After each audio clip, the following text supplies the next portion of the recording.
as paleontologists, we get caught up on single superlative specimens and then try and treat them as a silver bullet almost.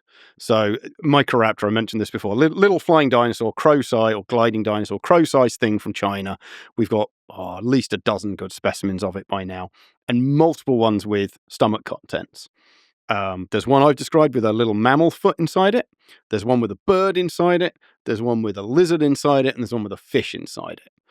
On their own, and this happened for at least 2 of the papers describing these things, it's like, it ate fish. These are fish-eating animals. No, that one ate one fish once.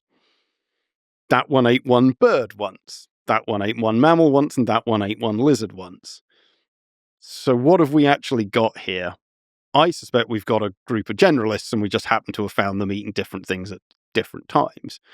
But equally, it's also possible, at least, that, yeah, this is one of these things and it had learnt to eat fish when the others hadn't. And actually, this was mostly fish eaters and the others ate whatever they could get. Maybe one caught a bird up a tree in a nest. Maybe one found it dead on the ground. You don't really know. What one of these things on its own is fascinating, but potentially misleading. The way you're describing it now, it seems like, yes, it's potentially misleading, but there's, in your whole way of being and the way you've been talking about this stuff, I can see that it's not just the direct evidence you're mentioning. It's like, it's a bunch of intuitions you build up. It's like you're stitching together a bunch of little things. It's the Sherlock Holmes things. It's not just clearly this one piece of evidence. Yeah. It's like, okay, what do I know about the general other dinosaurs around the area, the different animals, how animals usually behave, about this period, about the environment, and all of that comes together, and then figuring out which is true. And that's so one thing I've definitely written about is the independent lines of evidence. Can you get stuff that is as far as possible truly independent from the other data, and does it give you the same answer? And then when it does, that's incredibly powerful. So Spinosaurus, or the Spinosaurs as a whole, is my go-to example for this. So the guys, the famous big sailback and the weird crocodile-like head, though some of them look rather different to that. And if you look across all the species and specimens that we have, and incredibly fragmentary and very badly known, but they're all basically associated with, when you look at the Gestalt, you see a whole bunch of stuff for these things. So they do have a surprisingly crocodile-like head and crocodile-like teeth compared to every other carnivorous dinosaur. And when you do the mechanical analysis, you see they function in a very similar way.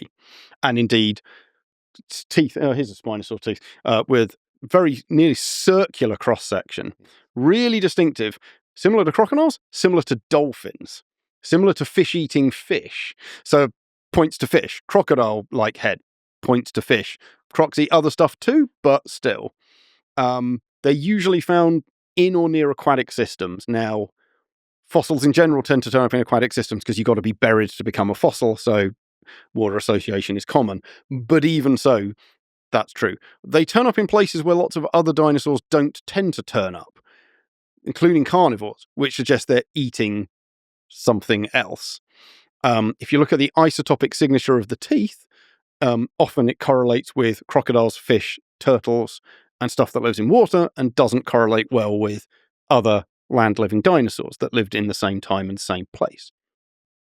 So you put all of that together, and it's really hard to argue, in addition to the tiny detail of Baryonyx, the British one was found with fish scales inside its chest cavity. So you put all of that together, and yeah, I'm not saying it only ate fish. I'm sure it ate big shrimp and turtles, and we know they were predating on terrestrial dinosaurs and pterosaurs because, again, stomach contents and teeth and stuff.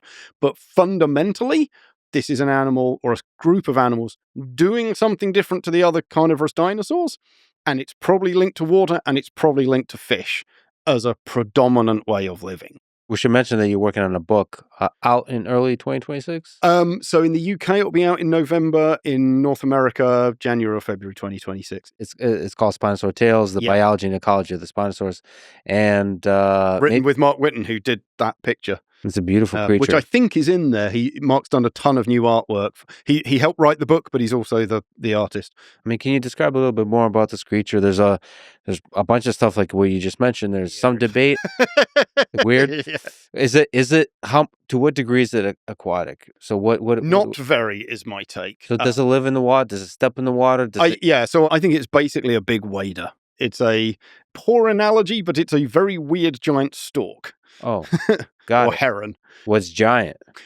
Yeah, so potentially bigger than T-Rex, linearly, not in mass. Again, really quite narrow chest versus that T-Rex barrel, but potentially 15 meters long, so bigger than any T-Rex we found, at least in terms of length. Can you describe what it looks like? There's some iconic features to it, right? Yeah, so this really quite long head, with a kind of wavy jawline, like animals have, most carnivores have straight jaws. This one has a kind of somewhat wiggly jawline. It really narrows at the front and then opens up again into like a little, it's called a rosette.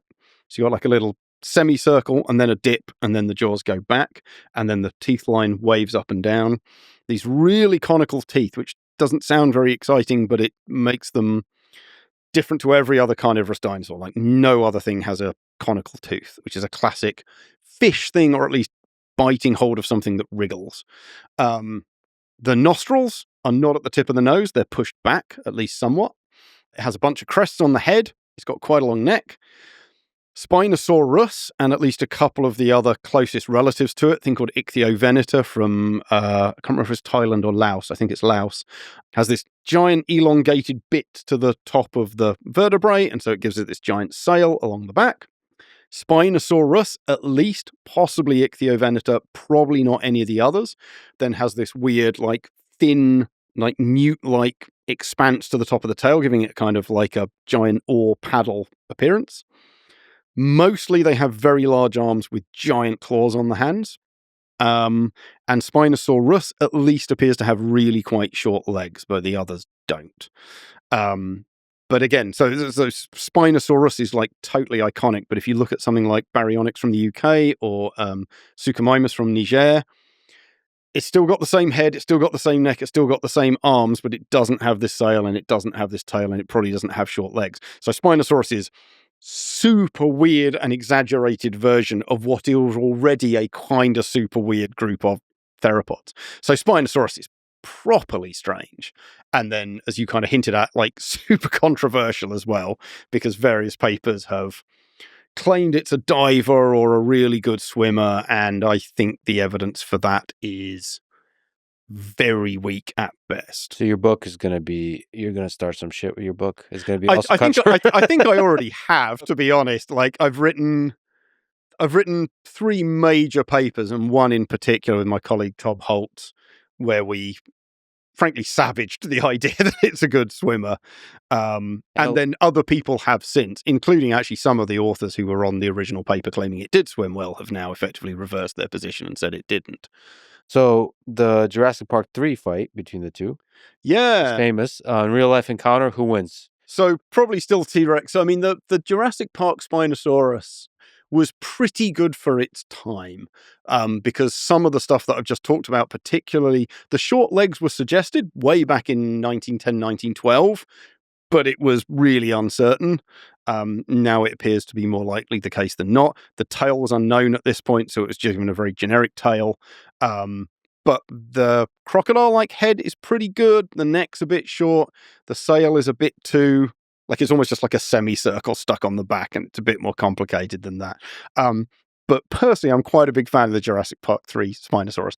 I think for its era, it's really quite good. It is massive. So there is this, they're from, I gotta say Morocco, because Spinosaurus is found throughout North Africa, Morocco, Algeria, Egypt. There's a massive pair of jaws or snout that's in a collection in Milan that's absolutely outsized, just like an absolute giant. And that points to a truly monumentally sized Spinosaurus, which is where all these upper estimates of 15 plus meters come from. It's just this one set of jaws. But yeah, it's about right, but it's just a bit too muscly and a bit too bulky. But in gross appearance, it's pretty good. Does it have a chance against the T-Rex? No, because it's got this unbelievably long, thin jaw, which, whilst much stronger than something like baryonyx, is fundamentally not that strong. The jaws are very long and thin, and then the teeth are, they're big, but they're not big. The whole, like, it grabs the T-Rex neck and then, like, snaps it. Well, Spinosaurus, actually, its neck is really strong going up and down and is very weak rotating or going side to side. So it's got the weakest kind of possible neck to, like, rotate and snap the T-Rex. And then T-Rex has got, like, the strongest neck of anything. So you've got, like, the weakest jaw with the weakest spin versus the strongest neck. So no, I don't buy it.